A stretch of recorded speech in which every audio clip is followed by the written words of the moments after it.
ও মুসলমান, এরে কো তওবা। এই তওবা কারা কারা করতে রাজি আছো? জোরে করো আল্লাহু আকবার। আল্লাহ তুমি কবুল করে জোরে করো আমিন। আল্লাহ মঞ্জুর করে জোরে করো আমিন। এই তওবা যদি কবুল না করাও, আল্লাহ রাব্বুল আলামিনের বন্ধু বলেছেন আত-তাইবু মিনাজ যামবে কামান লা যামবা লাহু।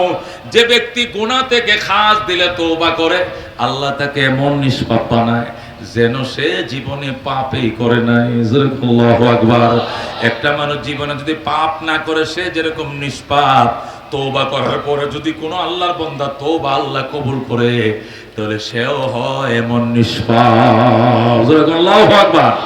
এই জন্য মুসলমান ইস্তেগফারের দ্বারা শুধু গুনাহ মাফ হয় তাই নয়, ইস্তেগফারের দ্বারা গুনাহ মাফ হয়, ইস্তেগফারের দ্বারা আল্লাহ বৃষ্টি দেয়, ইস্তেগফারের দ্বারা সন্তান না হলে আল্লাহ সন্তান দেয়, ইস্তেগফারের দ্বারা আল্লাহ বাগানে ফল দেয়, ইস্তেগফারের দ্বারা বাগানে ফুল দেয়, ইস্তেগফারের দ্বারা খেতে ফসল দেয়, ইস্তেগফারের দ্বারা নদীতে জোয়ার দেয়, বাটা দেয়, ইস্তেগফারের দ্বারা শুকনো জমিনে আল্লাহ বৃষ্টির পানি দিয়ে ভরে দেয়। যেরকম সুবহানাল্লাহ। বন্ধুগণ, রাহমাতুল লিল আলামিন সাল্লাল্লাহু আলাইহি ওয়াসাল্লামের উম্মত, এই জন্য ইস্তেগফার বাড়াও, আল্লাহর বান্দা ইস্তেগফার বাড়াও। আর এই ইস্তেগফারের জন্য ইলম ছাড়া কোনো ব্যবস্থা নাই, কোনো ইলম ছাড়া কোনো ব্যবস্থা নাই। আজকে আমরা জাহেল, আজকে মূর্খ। ইংরেজি শিখছি, ইটালিয়ার ভাষা শিখছি, সাউথ কোরিয়ার ভাষা শিখছি, দক্ষিণ কোরিয়ার ভাষা শিখছি, কিন্তু কপাল পোড়া কোরআন শরীফের ভাষাটা শিখি নাই। কথা কোন ঠিক নাই? আল্লাহ নবী বলেন ইন্নাল্লাযী লাইসা ফি জাওফিহি শাইউম মিনাল কোরআন কাল বাইতিল খারিব। যে ব্যক্তির ভিতরে কোরআন নাই, সে বিরান ভূমি, বিরান ঘরের মতো। ঘর বানাইলে যদি বসবাসকারী না থাকে, সামসিকা, তেলাপোকা, ইঁদুর, বাঁদর, মাকড়, শুয়োর, বানর, আল্লাহু আকবার, জিন পরীরা, ভূত ফেরতরা যেরকম বাসা বাঁধে, কই ইমানদারের কলিজার ভিতরে যদি কোরআন না থাকে, তখন বেঈমানি, মুনাফিকি, পাপ তার কলিজার মধ্যে বাসা বাঁধে। কথা কোন ঠিক না? এই জন্য এলেম দিয়া সিনাকে নূর বানাও, এলেম দিয়া সিনাকে মুনাফফর বানাও, এই এলেম দিয়া সিনাকে আলোকিত করো। এই এলেম ছাড়া কোনো বিকল্প নাই। ঢাকা বিশ্ববিদ্যালয়ের লেকচারার তুমি, জগন্নাথ বিশ্ববিদ্যালয়ের লেকচারার তুমি, ইংলিশে অনর্গল, তুমি সমাজ বিজ্ঞান বিভিন্ন সাবজেক্টের উপরে তুমি ডক্টরেট করেছো। মৌতের বিছানায় মালাকুল মৌত আজরাইল যখন আসবে, তখন উড়াল দিয়ে সমস্ত বিদ্যাগুলো চলে যাবে। আলিফ বা তা যদি শিখে থাকো, এইটুকুই সিনার মধ্যে থাকবে, একটা ABCD পর্যন্ত অন্তরের ভিতরে থাকবে না, সব চলে যাবে। একটা খাট্টা মূর্খ হয়ে কবরে যাওয়া লাগবে। কবরে প্রশ্ন করবে মার রাব্বুকা, তোমার রবের নাম বলো। বন্দা বলবে লা আদরি, আল্লাহ রব আমি চিনি না, রব কারে কো জানি না, আমি প্রশ্ন বুঝি না, উত্তর বুঝি না। ওমা দীনুকা, তোমার ধর্মের কি নাম বলো, কিছুই বলতে পারবে না। ওমান নবিয়ুকা, তোমার নবীর নাম কি বলো, বলতে পারবে না। লা আদরি, লা আদরি বলে বন্দা কাতরাবে। অথচ এলেম যদি তুমি শিখো, এলেম তোমার সাথে কবরেও থাকবে, মিজানেও থাকবে, ফুলসিরাতেও থাকবে, জান্নাতে ঢোকার পরও এলেম তোমার সাথে থাকবে। সুবহানাল্লাহ। জান্নাতে যাওয়ার পর জান্নাতের গেটের মধ্যে আল্লাহর ফেরেশতারা বলেন ইকরা ওয়ারাত্তিল, ইকরা ওয়ারতাকি ওয়ারাত্তিল কামা কুনতা তুরাত্তিলু ফিদ দুনিয়া। পড়ো কোরআন পড়ো, জান্নাতের তলায় চড়ো, কোরআন পড়ো, জান্নাতের তলায় চড়ো। সুন্দর করে পড়ো, যেভাবে দুনিয়াতে তুমি পড়তাম। ফাইন্না মানজিলাকা ইনদা আখিরি আয়াতিন তাকরাউহা, তোমার শেষ ঠিকানা হবে এখানে, যেখানে আয়াতের সংখ্যা শেষ হবে। যেখানে আয়াত যদি হয় 6666 কানা, তাহলে জান্নাতের তলাও হবে 6666 তলা। জোরে করে আল্লাহু আকবার। ওই দিন ওই ময়দানে মাহশরে, কঠিন ময়দানে মাহশরে, এক একটা তালেবুল ইলম, এক একটা কোরআনের ফাঁকি নিজে জান্নাতে যাবে, তার বাবাকে জান্নাতে নিবে, তার মাকে জান্নাতে নিবে, তার ভাইকে, তার বোনকে, তার শ্বশুরকে, তার শাশুড়িকে, ও বন্ধু, তার চাচাকে, তার চাচিকে, তার খালাকে, তার খালুকে, তার মামাকে, তার মামিকে, তার লজিং মাস্টারকে, তার লেখাপড়া সাহায্য করছিলকে, এমন 10টা ব্যক্তিকে টাইনা জাহান্নাম থেকে বের করে জান্নাতে নিবে, যে 10 জন 10 জনের উপরে জাহান্নাম অবধারিত ছিল। আল্লাহু আকবার।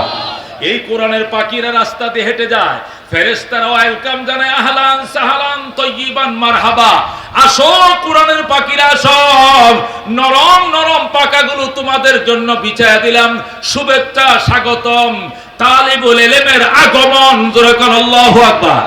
আল্লাহ নবী বলেন ওই তালিবে ইলমরা যদি রাস্তাতে হেঁটে যায়, আল্লাহু আকবার, দুই ধারে ফেরেশতারা শুয়ে যায়, এদের জন্য সমুদ্রের মাছ কান্দে, এদের জন্য গর্তের পিপিলিকাও পর্যন্ত কান্দে। সুবহানাল্লাহ। গর্তের পিপিলিকা পর্যন্ত কোরআনের পাখিদের জন্য কান্দে, সমুদ্রের মাছ পর্যন্ত কোরআনের পাখিদের জন্য কান্দে। আল্লাহু আকবার। হযরত জুনায়েদ বাগদাদী রাহমাতুল্লাহ আলাইহি লেখেন, আমাদের বাগদাদ শহরে একটা মাদ্রাসা ছিল, বাগদাদ তিজলা নদীর পাড়ে। আমাদের বাগদাদ শহরে তিজলা নদীর পাড়ে মাদ্রাসা ছিল। ওই মাদ্রাসা একটা ছেলে পড়তো, তার নাম হলো আব্দুর রহমান। ছেলেটা ছিল ইতিম, তার বাবা নাই, তার মা আছে, তার আর কোনো ভাই নাই, বোন নাই, সে একাই ছেলে। তার মা তাকে আমগো মাদ্রাসা ভর্তি করছে। জুনায়েদ বাগদাদী বলেন, এই ছেলেটা উস্তাদের ওযুর পানি নদীর ঘাট থেকে এনে দিত 5 ওয়াক্ত। আজান দিলেই ছেলেটা বদনা নিয়ে নদীর ঘাটে যাইতো, উস্তাদের জন্য ওযুর পানি আনতো। আরেকদিন সকালবেলা ফজরের টাইমে কুয়াশায় ঢাকা ছিল, আমাবস্যার অন্ধকার ছিল, নদীতে জোয়ার ছিল, পানি আনতে যায়, স্লিপ খায়া পিছলা খায়া ছেলেটা পানিতে পড়ে মারা যায়। উস্তাদ কয়, কিরে আব্দুর রহমান কি পানি নিয়ে আসে নাই? আব্দুর রহমান আসে নাই, দৌড়াইয়া গেছে, যায় দেখে বদনাটা পড়ে রয়েছে, ছেলেটা নাই। ও মুসলমান, ছেলে নাই, স্লিপ খাওয়ার দাগ দেখা যায়, ছেলেটা পানিতে পড়ে মারা যায়, বদনাটা পড়ে রয়েছে, এতিম ছেলে আব্দুর রহমান আসে নাই। আল্লাহু আকবার। নামাজ পড়ছে, নামাজ পড়ে ওই মহিলার ডাকছে, মা তোমার ছেলেটা তো পানিতে পড়ে মারা গেছে। মহিলাকে, হুজুর চিন্তা করিয়েন না, এই জন্য আপনার প্রতি আমার কোনো দাবি নাই, শুধু আমার নদীর ঘাটলা দেখায়া দেন, কোন ঘাট দিয়ে আমার ছেলে আপনার ওযুর পানি আনতে গেছিল আমার দেখায় দেন। দেখাইলে কি হবে? আমি ঘাটখানা একটু দেখবো, কোন ঘাটলা দিয়ে আমার ছেলে আপনার জন্য ওযুর পানি আনতো, আমি যাবো। মহিলা গাড়ি দেখায় দিছে। জুনায়েদ বাগদাদী বলেন, ওই ঘাটে নিয়ে গেলাম যে ঘাট দিয়া তার ছেলে হুজুরের পানি আনতে গিয়ে পড়ে মারা গেছে। মহিলা নদীর ঘাটে যায়, আকাশের দিকে তাকায় কান্দে, মালিক আমার আব্দুর রহমান কই? আমার আব্দুর রহমান কোথায়? বাবা তুমি কোথায়? তোমার অবাগিনী মা নদীর ঘাটে দাঁড়ায় রইছে, তুমি আমার একবার আম্মু কয়া ডাক দাও। আল্লাহু আকবার। মহিলা যখন কয়, আব্দুর রহমান রে তুমি কোথায়? সন্তান পানির নিচ থেকে কান্দে, মা আমি আছি পানির নিচে আছি, আমি এখানে আছি। যেই মাত্র ছেলে বলছে আমি পানির নিচে আছি, মহিলা বুরকা নিয়ে পানির নিচে ডুব দিছে। ডুব দিয়ে কয়েক মিনিট পরে নিজের জিন্দা সন্তান কোলে নিয়ে পানির উপরে ভাইসা যায়। আল্লাহু আকবার। হযরত জুনায়েদ বাগদাদী বলেন, আমরা টাইনে মহিলাকে, ওই বাচ্চাকে উঠাইলাম নদীর পারে। উঠানোর পরে আমি সাররে শক্তির দরবারে গেলাম। ওই দেশের বিখ্যাত আল্লাহর ওলি ছিলেন সাররে শক্তি। ওই সাররে শক্তির কাছে যাই বললাম, হুজুর এটা কি দেখলাম? জীবনে কত কুদরত দেখলাম, এমন বড় কুদরত তো জীবনে দেখি নাই। ছেলেটা 10 ঘন্টা আগে পানির তলে পড়ছে, 10 ঘন্টা পরে মা ডাক দিছে, পানির নিচে ডুব দিয়ে জিন্দা সন্তান নিয়ে পানির উপরে বসছে। এ 10 ঘন্টা সে পানির নিচে জিন্দা ছিল কেমনে? সাররে শক্তি ডাক দেখো, মা আল্লাহ নবী 1000 বছর আগে বলে গেছেন, কোরআনের পাখিদের জন্য নদীর মাছ পর্যন্ত কান্দে। হাত্তাল হিতানু ফিল মা, এমনকি মাছ পর্যন্ত পানির নিচে কান্দে। ও জুনায়েদ বাগদাদী শোনো, এই আব্দুর রহমান যখন পানির নিচে পড়ে যায়, সাঁতার জানে না, কোরআনের পাখি শুধু ডুবে আর ভাসে, ডুবে আর ভাসে। এই দৃশ্যটা দেখে তখন নদীর কোটি কোটি মাছ পানির মধ্যে আল্লাহর কুদরতি পায়ের মধ্যে সিজদায় পড়ে গেছে। কোটি কোটি মাছ কুদরতি পায়ে সিজদায় পড়ে কান্দে, আল্লাহ আব্দুর রহমান সাঁতার জানে না, কিন্তু তোমার কোরআন তার সিনার মধ্যে সে মুখস্থ পড়তে জানে। আল্লাহ আব্দুর রহমানের জন্য এই তিজলা নদীর তলদেশে তুমি কুদরতি অক্সিজেনের বোতল নাকের সাথে লাগায় দাও। যেই মাত্র কোটি কোটি ফেরেশতারা, কোটি কোটি তিজলা নদীর মাছ আল্লাহর দরবারে কান্না শুরু করছে, তখন আল্লাহ কুদরতি অক্সিজেন পানির নিচে আব্দুর রহমানের জন্য চালু করে দিছে। এই জন্য 10 ঘন্টা নয়, 10 দিন পর্যন্ত পানির নিচে থাকলেও তালেবে ইলমের কোনো অসুবিধা হবে না। আল্লাহু আকবার। এরে বলে তালেবে ইলম। আমার মাদ্রাসা জামিয়া কারিমিয়া বিটিভির সামনে, রামপুরা টেলিভিশন সেন্টারের সামনে, টিভি সেন্টারের উল্টা দিকে হলো মোল্লা টাওয়ার, এইটাও 9 তলা, আমার মাদ্রাসা 9 তলা, 1400 ছাত্র। কয়শো ছাত্র? তো আমার মাদ্রাসা যখন 4 তলা পর্যন্ত করছি, তখন এখনো 4 তলা রেলিং লাগাই নাই। গরম, 2004 সালের ঘটনা। ইব্রাহিম একটা ছেলে, বাড়ি কুষ্টিয়া। যখন মাগরিবের টাইমে কারেন্ট চলে গেছে 2001 সালে, তখন কারেন্ট খুব বেশি যাইত, বিদ্যুৎ চলে গেছে মাগরিবের আজানের টাইমে। এই ছেলেটা হেফজ পরে শোনাইতেছে, শোনানি দিচ্ছে, দৌড়ায় 4 তলা উঠছে, উঠে যে একটা ফিলারের সাথে এইভাবে দাঁড়াইছে, সাথে সাথে শয়তান ধাক্কাতে তারা ফেলাইছে। যেখানে ফেলছে সেখানে হলো মাদ্রাসার পিছন দিয়া, ওখানে হলো গ্রিল পট্টি, কি বানায়, দরজা জানালা, ওই যে লোহা লঙ্কর আর কি, গ্রিল বানায়, গ্রিল অকশপ, লোহার অকশপ, লোহা লঙ্কর এমনে রয়েছে, এর উপরে নে ফেলাইছে। তো নামাজ মাত্র 1 রাকাত হয়েছে, এই ঘটনাটা ঘটছে।